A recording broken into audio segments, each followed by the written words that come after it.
You're listening to a podcast by the Center for Action and Contemplation. To learn more, visit cac.org.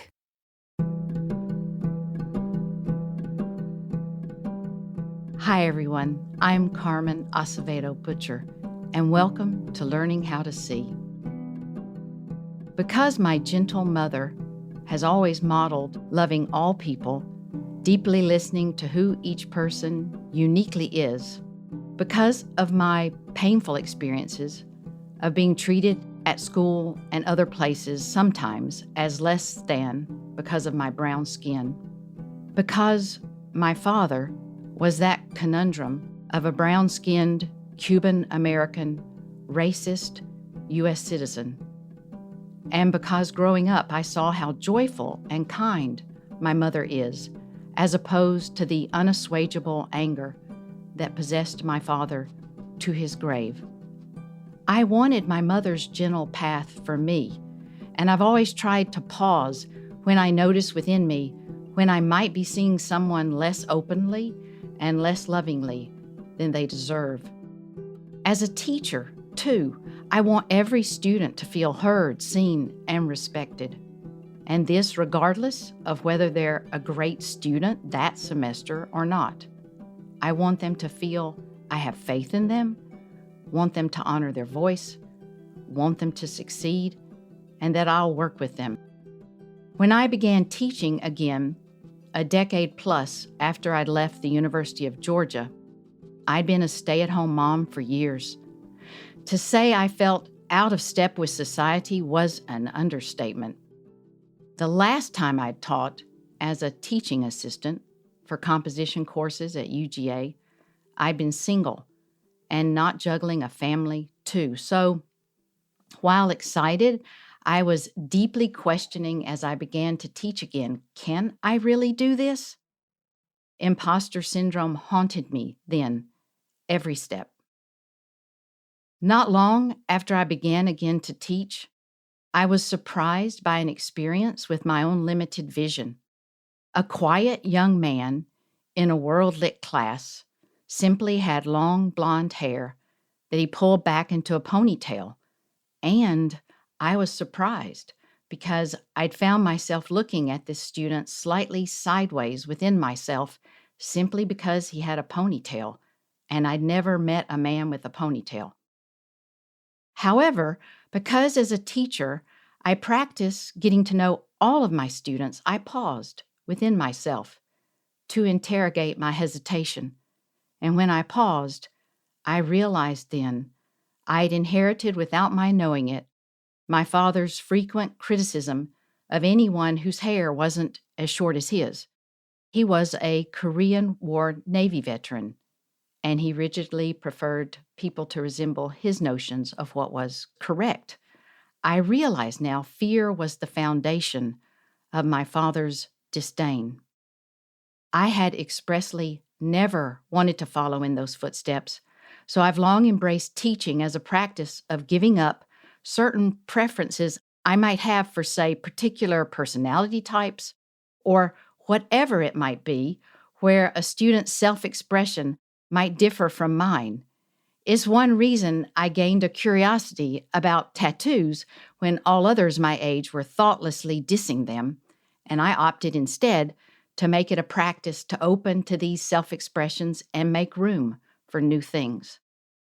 That time, over 20 years ago now, when I paused and looked again with respect at this shy student with the ponytail, I learned he was working at a local car repair shop, repairing cars to pay for his college tuition.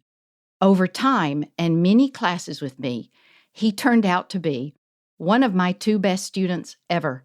He wrote a complete dissertation years later on the via negativa that included works from 4 different linguistic backgrounds, including the Middle English cloud of unknowing. And if he had not turned out to be an unforgettable student and my very valued, decades-long friend, he still would have deserved for me to see him, not with my blinkered eyes, but through the eyes of love and openness. What I'm saying is what joy in his friendship I would have missed if I had not paused that day to open my eyes and really see him. And the same is true for hundreds of students who've enriched my life by being different from me. What joy! In Dancing in the Darkness, the Reverend Dr. Otis Moss III quotes the Reverend Dr. Howard Thurman, who called fear one of the persistent hounds of hell. And Otis shares a story of a time when he says, I could feel what he meant. Fear was a hellhound. If we cannot learn to confront it, it can destroy anything we are trying to build. May we practice the pause that turns binary vision into a third way or a third eye, so we can experience seeing what Thurman called the glad surprise, which brings great joy and healthy community.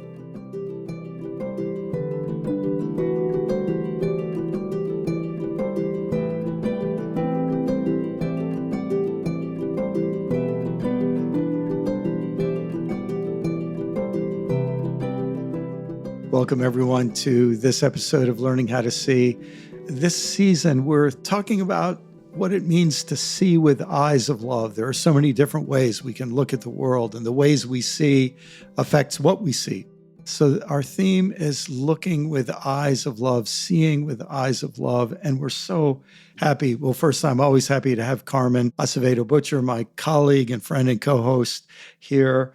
And we're so happy to have our guest, Reverend Dr. Otis Moss III. And Otis, we have been friends for a number of years now. Every chance I get to see you just brings some joy to my heart.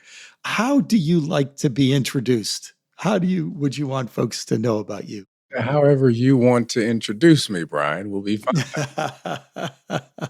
Well, let me say you're pastor of Trinity United Church of Christ in the Chicago area. And I would say, I was a pastor for many years. If I need a pastor, Otis, I'm calling you because I just have so much respect for your wisdom, your depth and your skill, and just your good heart. So I'm so grateful for you. You have written a number of books. How many are we up to now? I'm not as far as you. I think it's somewhere in the five. I think it's about five now. Yeah. That's great. I actually wanted to start our conversation today by evoking the title of your book, Blue Note Preaching.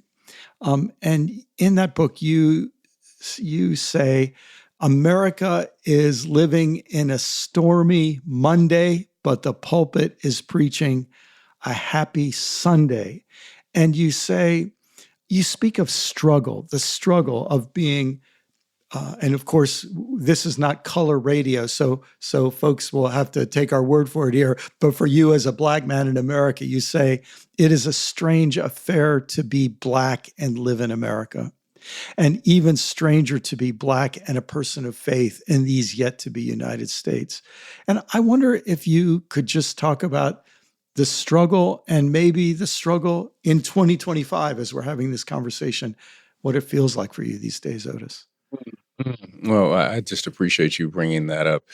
The peculiarity, the strangeness of being Black, a person of African descent in America, really is spoken of by W.E.B. Du Bois in Souls of Black Folk. He says, "What is it like to be a problem and at the same time a product, along with an inherent creativity and genius that is wrapped within your community and your culture, where you're seen as a problem and product in one hand, and then there's a gifting on the other." And so there is this two-edged sword that functions. And America has always had difficulty with Black people expressing the fullness of who they are, that we have to be something else to make other people comfortable, that we have to tamp down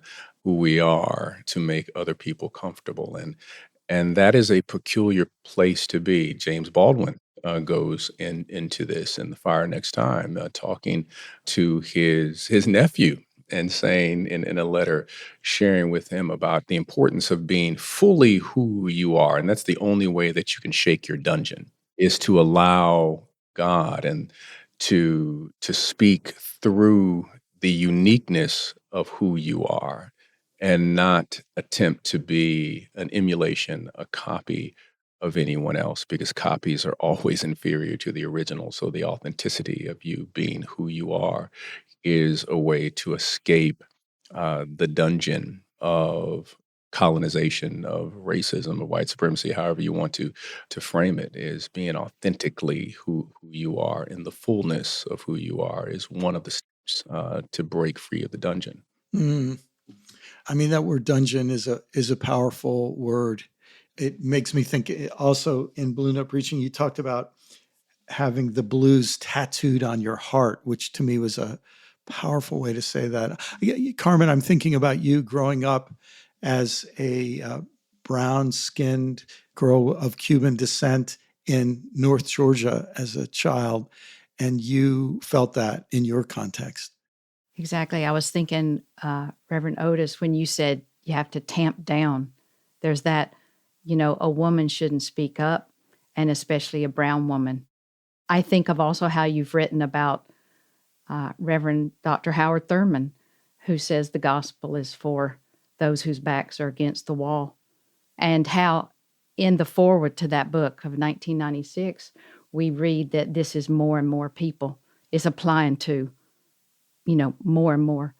And I really appreciate your work for calling out that the stormy Monday and Sunday are not separate. We need to have both together. We need to have the gospel in the stormy Monday. Mm. Thank you for that. Thank you. The song, they call it Stormy Monday. It's borrowed from, for those who may not be familiar. They call it Stormy Monday, but Tuesday's just as bad. Mm. Wednesday's worse, and Thursday's oh so sad. Friday, the eagle flies, and Saturday I go out to play. But on Sunday, you will find me on my knees in church to pray. It is a holistic blues song that says the Monday through Sunday are interconnected. And that's one of the challenges of Americanized faith traditions, is that there is a separation, a siloing, a dichotomy that does not want Sunday and Monday to intersect. Here in the United States, since last November and since January, we've watched this assault on DEI, diversity, equity, inclusion. And it feels like these are, among other things, these are attempts to tamp down the part of us that wants to tell the truth about our history, tell the truth about our present, tell the truth about where, unless we have a change of heart, that's going to lead in the future. How is that feeling for you as a minister and for the people in your congregation in Chicago week by week in this time of struggle? It is a feeling of the echoes of Confederate ghosts and antebellum fanboys have taken over the people's house once again. It is a return to a moment that our community is very familiar with, and that was post-Reconstruction period, where those who were plantation owners wanted to take back the South, and that was part of their slogan. How do we take our country back? They kept saying this, that we want to make the South great again. I mean, these are the words they're using. These Same are the words. words. And they had a war against D. So here you have in the 1800s, you have the fastest. And this never happened in Western society, where you had a group, 4 million people who were considered to be property. All of a sudden, they move into the wider society at a speed that had never been seen before. People who were 3/5 of a human being become senators, congresspersons, business owners. They begin to build schools. You have Tulsa, you have Rosewood, you have Auburn Avenue. You have all of these amazing communities that are built, it seemed like almost overnight. And then in 1877, this compromise that happens, where plantation owners, the insurrectionists, were pardoned by the U.S. government, and they were allowed to take positions of power, because you were not, as a Confederate, you were not to take any positions of power. You were considered to be a traitor, insurrectionist. And this compromise, and they started a campaign to say that the Hiram Revels, who's senator, and the Robert Smalls, congresspersons, they had movies that came out called Birth of a Nation to say that these people are dangerous. They're taking your jobs. They want to hurt your children. They want to rape your women. And so there was a concerted effort, media-wise, and there was an effort by plantation owners to take back over. We're witnessing that exact same playbook that is happening once again. And it is important for those who have mics. Nas says one mic can change the world. Those who have mics to be able to tell the truth of this story, and that the words, the yet to be United States of America, we are making America. And that is the project, the democratic project, the spiritual project, the civic project. And we are in a moment that Frederick Douglass saw. He was very clear that the people of faith who, or I should say, he said the people who claim to have a faith really are connected to a form of idolatry and not Christianity, and that will be part of the downfall of the nation unless people of faith who are deeply connected to love, they are required to speak up in these moments. As you're speaking, Otis, I can't help but think a lot of people, when they think of being loving, they think of being nice. And being nice means we don't talk about anything difficult or unpleasant. Let me say it bluntly. I think some people think to be loving, we have to pretend we're stupid or act stupid, that we don't know what we know about our history and about our laws and about our society. And I think something that you as a preacher and a prophet have written about and spoken about, and that your life just manifests, is that to be loving means speaking the truth. It doesn't mean hiding the truth. I'd love to hear you reflect on that. I'm glad you said that, because love is connected to truth. Love is connected. I like the way Maya Angelou says it. It says, courage activates love, that it's not possible to love unless you are courageous and you have the courage to love. And then wrapped in love is truth telling and justice action and affirming, that justice is nothing but love in public. That's all that justice is. And that is the requirement, that the love that Jesus puts forth is a truth-telling love, a love that sets captives free, a love that goes into spaces that no one else goes, a love that is so radical that the way in which he is executed is a state execution process. And we have to begin to reclaim this radical, revolutionary, transformative, liberating love that speaks truth, that is courageous, that is transforming, that is willing to engage for not us, but for a generation that's not yet born. That's what this is about. This has nothing to do with us on this podcast. This is about people we will never meet. What are we doing to put one brick in the cathedral of a democracy that is unfinished? Mm-hmm. Otis, I'm thinking part of when you write about that struggle of being a Black human being, Black Christian in America, the history of America, of white America, meant that whenever you and your ancestors, and of course this continues to today, are in public, you're under the gaze of eyes that see you as less than and as a problem and as all the things we've talked about. And of course, this is being celebrated and intensified and justified in ways that I think we all find nauseating and disgusting and enraging and all the rest. But the Black church, it seemed to me, represented this holy space where people said, we're going to shut that dehumanizing gaze out of our social space and spiritual space. And we're going to subject ourselves to the gaze of a God who sees our full humanity and dignity. And we're going to embody that gaze to each other. And suddenly, those revolutionary words from the New Testament, in Christ, there's no male or female, bond or free, Jew or Gentile, this sense that there is a gaze of love that humanizes us all and welcomes our diversity, declares our equity, and embraces us with full inclusion. I wonder if you might have a story to share about how you have experienced that sense of a gaze that humanizes and elevates with that divine love. I appreciate that. There is the Black church tradition, and there are churches that have Black people. I always make the distinction. Um, the Black church tradition is a tradition that seeks to be faithful to the gospel. That's rooted in West African motifs and is global in its outreach. It's particular in its framing, but it's global in its touch in terms of all people can participate.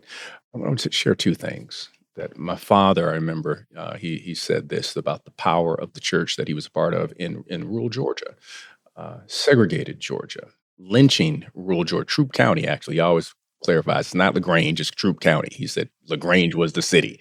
But he said, imagine a place all over America we are considered to be less than. But imagine a place where I was schooled and I went to church where instead of being boy, you become deacon, mister, mother, reverend, where you had to wear overalls where you worked and you were a sharecropper. But I had a suit when I came into the space known as the church, a place that was owned and operated by people of African descent, that was free space. So Sunday was worship. In the afternoon, secretly, the NAACP met. On Monday, school was opened. Later that week, the Masons had a gathering in that same place. I mean, he was just going on and on and on and on in terms of how this one little space ended up becoming this freedom space for so many other people. One of the moments that I vividly remember when I started pastoring, and that was a moment of really being seen, seeing what the power of what happens when you're in a community that is a part of this particular tradition. There was a member of ours. He was HIV positive. They had moved into hospice. He was a member of our church, sang in our choir, was a part of many of our committees and boards, and I was asked to go visit him in hospice. He had joined our church. He left his home church. And for those in the South and smaller places, I was in Augusta, Georgia at the time, understand that's a huge deal. Okay, when you leave the church you grew up in. And for those who may not be clear, that's like a huge, huge, huge deal. So he joins our church because he felt it was a space where he could fully be who he was. And I'm 27. I'm just starting out, and I'm going to visit this person in hospice who, my wife and I, we really love, just a wonderful, wonderful brother, and full of humor, full of life. I come into his hospital room, and his father is there, who was the church he left was a deacon, and his father was sitting at his son's side, trying to get his son to quote unquote repent from who he was. Mm-hmm. My father looked at me and said, tell him, Reverend, what will happen if he doesn't repent?" And I was like, "I'm here to pray for a friend and my and member." And so the father continued and then left. The mother was there too. She was crying. And then I came over to our member and I prayed with him. But then he did something I will never forget. He had lost 60 to 70 pounds. He was skin and bone. He was already a thin person in general. And a whisper, he said, "I want to." He began to pray for me, and I just couldn't hold it. He passed away about 2 days after a visit. He prayed for me, but then he did this. After the prayer, began to sing a song called Total Praise by Richard Smallwood. And the song Total Praise is about all of God's people around God's throne. It's borrowed from Revelation, singing total praise all day long. And even though he only had a whisper like this, it was the most beautiful solo I have ever heard in my life. Hmm. And that moment changed me. He ministered to me. And I knew in that moment that I wanted to be the kind of pastor that saw everyone as being a part of that celestial choir, Mm. that didn't say that, oh, only some of you can, the rest of y'all going to hell. No, no. I wanted to be the total praise person. All have the opportunity to be in that choir and not attempt to harm someone as they're making a transition about repentance, but remind them about God's love. Oh my. Thanks so much for sharing that, Otis. I can't resist just saying, isn't it sad that the dad who walked out of the room, what a beautiful thing it would have been if he would have been able to experience the repentance to learn from his son at that moment. Yeah. Yeah, his son was singing. His son was singing before he died, blessing other people. Learning how to see. We'll be back in a moment. Discover a new way of being in the world based on the belief that life is sacred, precious, and connected. Enroll today in our new 12-month online program, Essentials of Engaged Contemplation, from the Living School and the Center for Action and Contemplation. Co-create a space for authentic connection with trained guides, supportive community, and CAC's renowned faculty. Enroll at cac.org/EEC.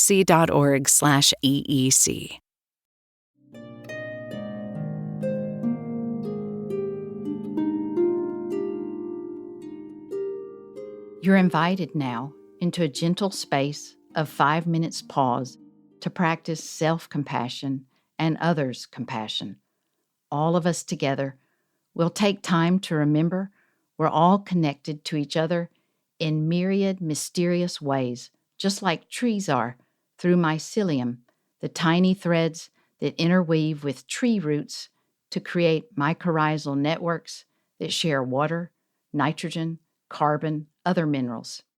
As we do so, we also remember and are grateful for the life and teaching of Dr. Barbara Holmes, because this meditation is adapted from one of Dr. B's, and it reminds us, as we practice it together, of her central teachings of cultivating joy in community and with our wise ancestors. Gently close your eyes or lower your gaze, or if you're driving, let your gaze soften somewhat. Feel your breath as it rises and as it falls, like the ocean waves, like the rising and the setting of the sun.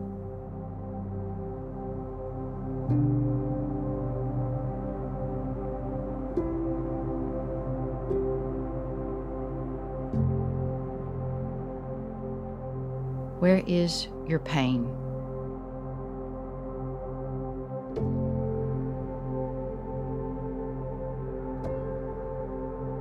Hold your pain.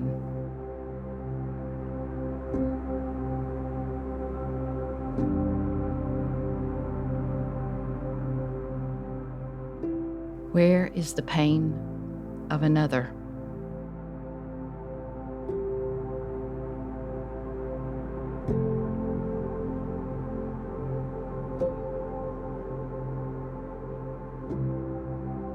Hold their pain.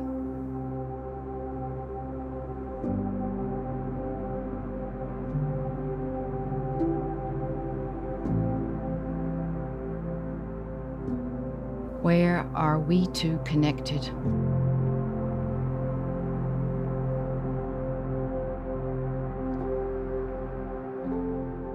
Hold our pain.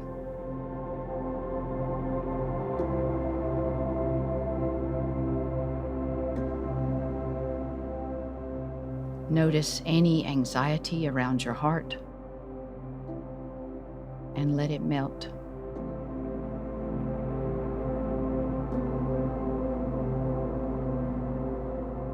Let your attention keep returning to your breath as it rises and as it falls, like the ocean waves.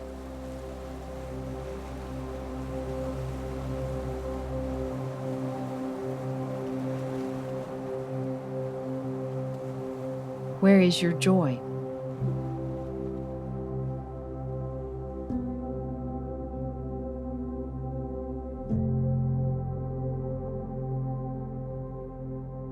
Cherish your joy.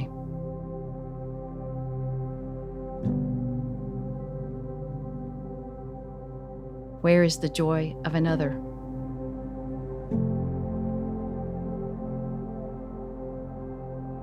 Cherish their joy.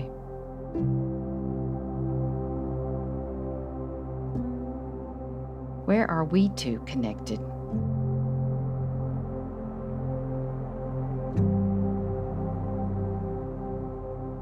Cherish our joy.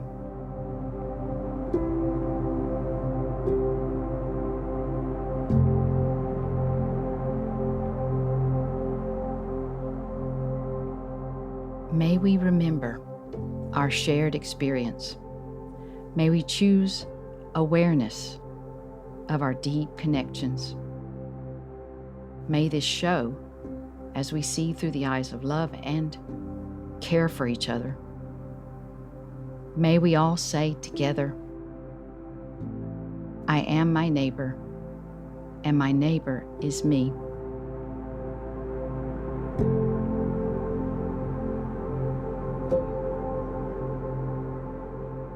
May you be blessed.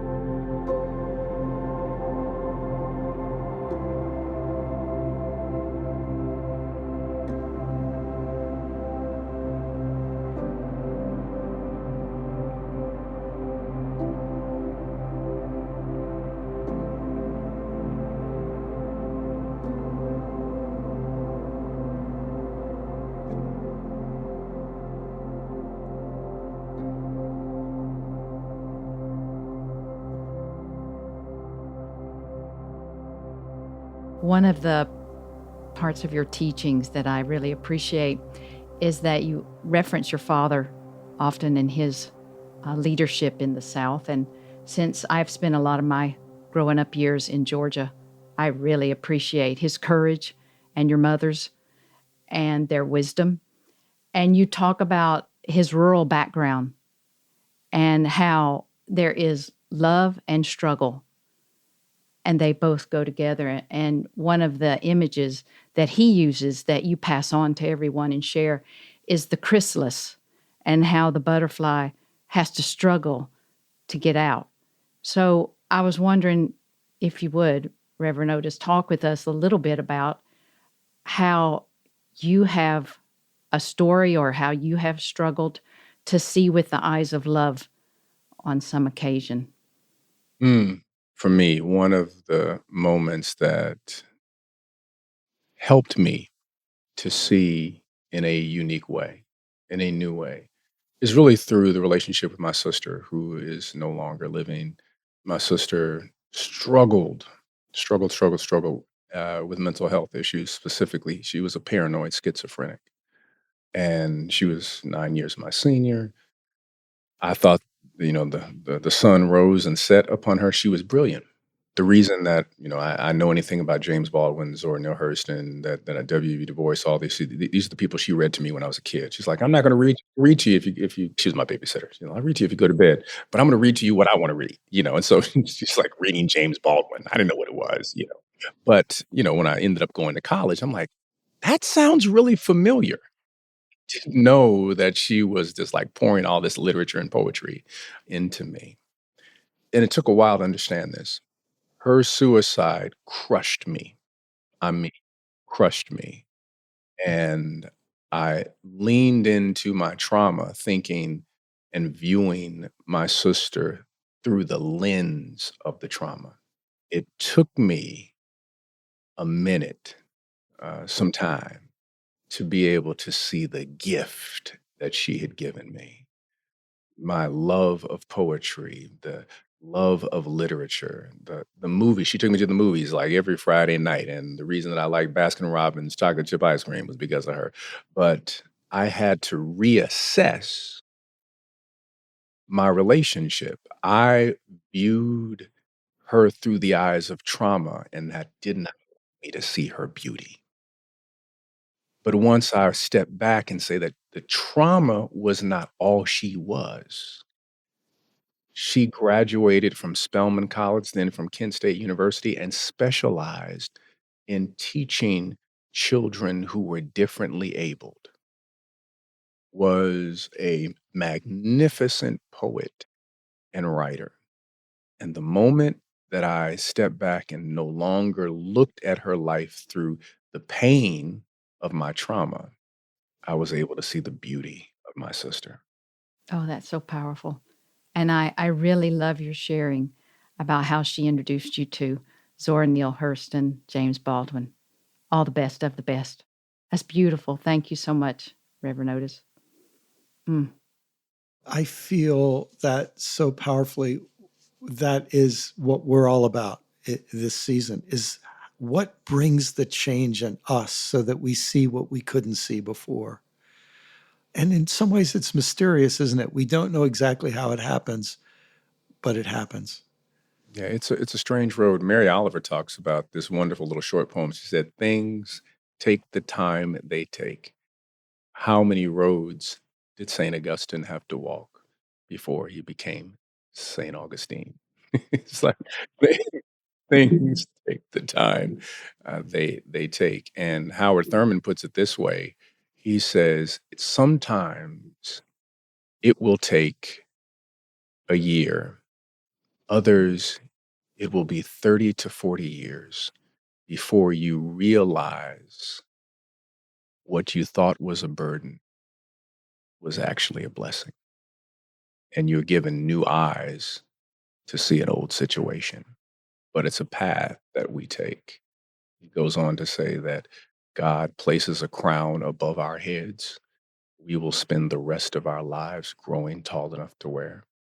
And it's a journey that we take. And every day we hope that we can stretch a little bit taller. And if we stretch enough, every time you grow a little bit taller, it changes your sight.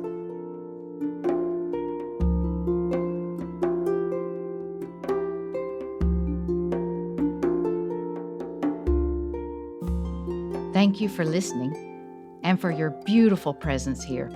What a joy for Brian and me to be in conversation with the Reverend Dr. Otis Moss III. Thank you, Otis, for sharing your wisdom with us. Cultivating mindfulness helps us pause whenever we feel fear so we can reorient ourselves to the joy of abundant life described by Jesus and available every moment. Richard Rohr reminds us, how we do anything is how we do everything. And Thich Nhat Hanh tells us, the degree to which we enjoy, say, a tangerine will depend on our mindfulness. If you're free of worries and anxiety, you'll enjoy it more.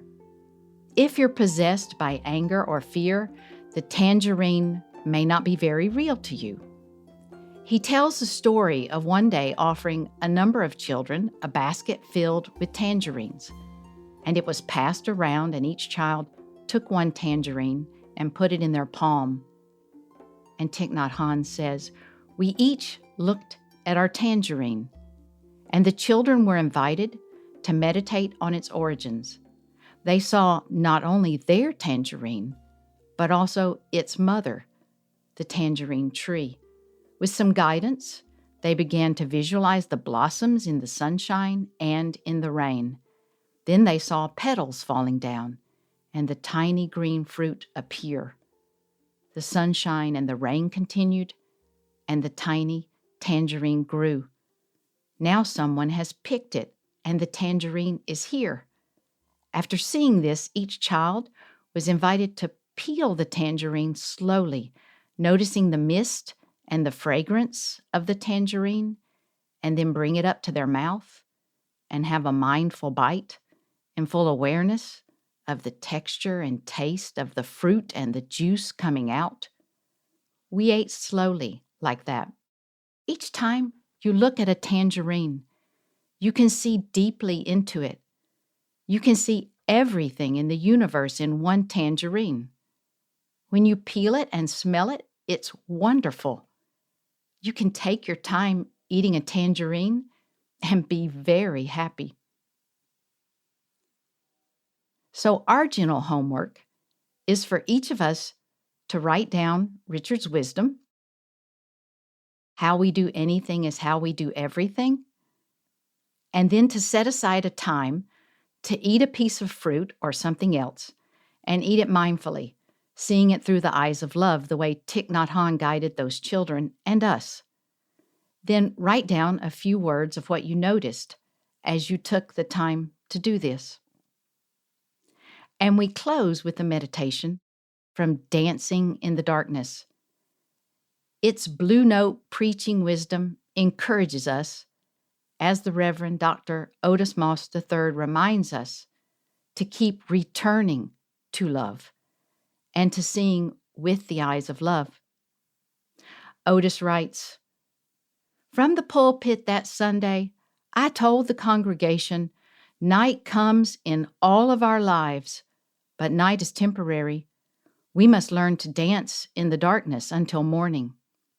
And he adds this commentary, "Even when we must fight, we must keep our connection to love." This was no simple feel-good message to focus on the positive, nor was I saying that, when threatened, you need only bring love and understanding into your heart and every problem will be solved. That will not cut it. But there is a difference between responding to fear and letting it think, feel, and act for you. Life's challenges require us to fight. But if all we can see are threats and how to fight them, we lose ourselves. That Sunday, I told the congregation that we must meet the threats in our lives. We must fight for justice, for our safety, and for the right to live in a world where we can thrive. But even in the darkness of midnight, we can maintain a connection to the light. Until dawn comes, we need more than the determination to fight for justice. We need love to keep us from getting lost in distraction, love to keep us from falling into despair, love to help us restore ourselves, get back into harmony with ourselves so we can last through that dark night. Dance, I urge them. Dance in the dark.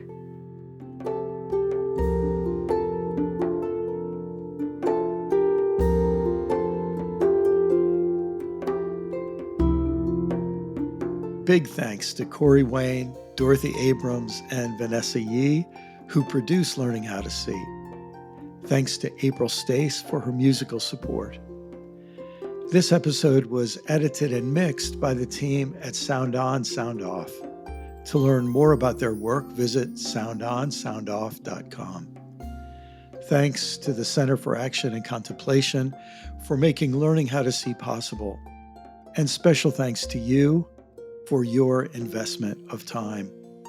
And thanks for sharing Learning How to See with others if you find it meaningful.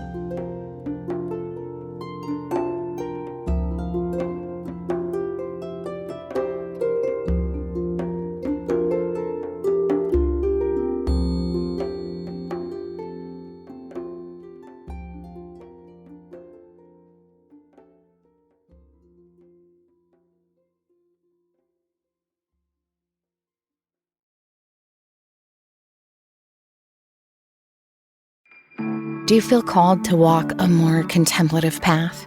The Center for Action and Contemplation is an educational nonprofit supporting the journey of inner transformation. Our programs and resources will help grow your consciousness, deepen your prayer practice, and strengthen your compassionate engagement with the world. Learn more about our resources, such as publications, podcasts, email series, and events at www.cac.org.